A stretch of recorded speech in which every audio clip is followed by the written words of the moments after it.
মাননীয় স্পিকার, আমরা যখন বিরোধী দলে আমরা যারা আছি, এই সমাবেশ করার অধিকার সংবিধান আমাদেরকে দিয়েছে, এটা গণতান্ত্রিক অধিকার। সেই সমাবেশের সময়টাতে কেন বিদ্যুৎ থাকবে না, বিদ্যুৎ কেন নিয়ে যাওয়া হলো, সেই বিষয়টাতে আমরা সরকারি দলের কাছে আমরা একটা জবাব দিতে চাই। মাননীয় স্পিকার, স্বরাষ্ট্রমন্ত্রী নাই, আপনি কিভাবে বলবেন? আইন তো ভালোই আছে। স্বরাষ্ট্রমন্ত্রী উপস্থিত নাই, ওনার পক্ষেই আমি কিছু কথা বলতে চাচ্ছি। সারা দেশব্যাপী জুলাই পদযাত্রার কর্মসূচি ঘোষণা করেছি। গতকাল আমাদের উদ্বোধনী সেশন ছিল। গতকাল রাতের বেলা আমাদের মাননীয় বিরোধী দলীয় চিফ হুইপ জনাব নাহিদ ইসলাম এমপি, আমি সহ আমাদের কেন্দ্রীয় নেতৃবৃন্দ আমরা সাভারে গিয়েছিলাম, একটা সমাবেশে উপস্থিত হয়েছিলাম।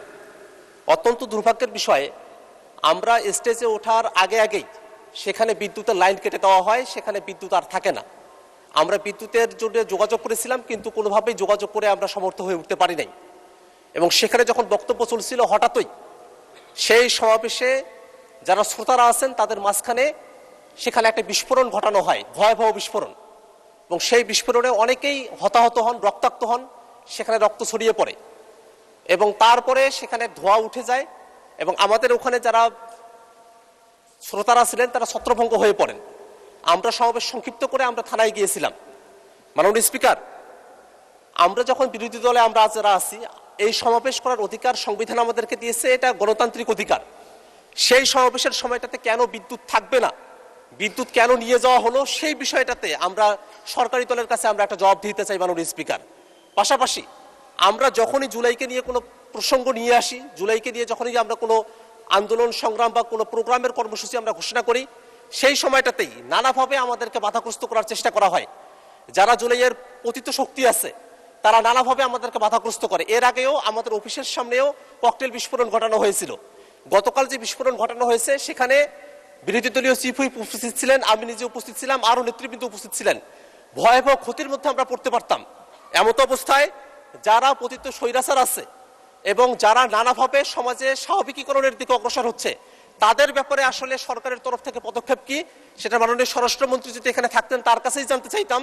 কিন্তু যেহেতু মাননীয় স্বরাষ্ট্রমন্ত্রী এখানে উপস্থিত নেই, এই কারণে আপনার মাধ্যমে সরকারের কাছ থেকে আমরা জানতে চাই যে কেন বিদ্যুতের লাইন বন্ধ থাকলো সেই সময়টাতে, এবং এই যে বিভিন্ন জায়গায় দুষ্কৃতিকারী যারা আছে, এই অপরাধীরা এবং বিস্ফোরণকারীরা যে বিস্ফোরণ ঘটানোর সুযোগ পাচ্ছে, তাদের বিপক্ষে আইনগত কোনো ব্যবস্থা গ্রহণ করা হবে কিনা এবং আমাদের নির্বিঘ্ন সভা সমাবেশ করার অধিকার নিশ্চিত করা হবে কিনা, সেটা আপনার মাধ্যমে এই সংসদের কাছ থেকে আমরা জানতে চাই। মাননীয় স্পিকার, আপনাকে ধন্যবাদ। ধন্যবাদ মাননীয় সদস্য। আপনি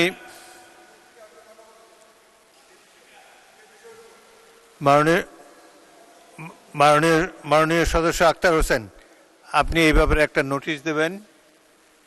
আর এখানে কোনো বিতর্কের অবকলন করার প্রয়োজন নাই। আইনমন্ত্রী দাঁড়িয়েছেন, আইনমন্ত্রী কিছু বলতে চান? এটা তো স্বরাষ্ট্রমন্ত্রীর বিষয়, উনি দেশে নাই। আইনমন্ত্রী বলতে চান? আচ্ছা বলুন। স্বরাষ্ট্রমন্ত্রী নাই, আপনি কিভাবে বলবেন? আইন তো ভালোই আছে।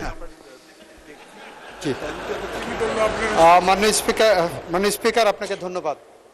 স্বরাষ্ট্রমন্ত্রী উপস্থিত নাই, ওনার পক্ষেই আমি কিছু কথা বলতে চাচ্ছি।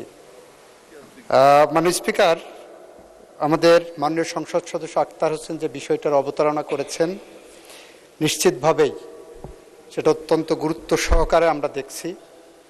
আমরা আশ্বস্ত করতে পারি যে এর সাথে যদি কেউ জড়িত থাকে তার বিরুদ্ধে আইনিভাবে যতটা পদক্ষেপ নেওয়া সম্ভব, স্বচ্ছতার সাথে ততটা কঠোর পদক্ষেপই সরকার নেবেন।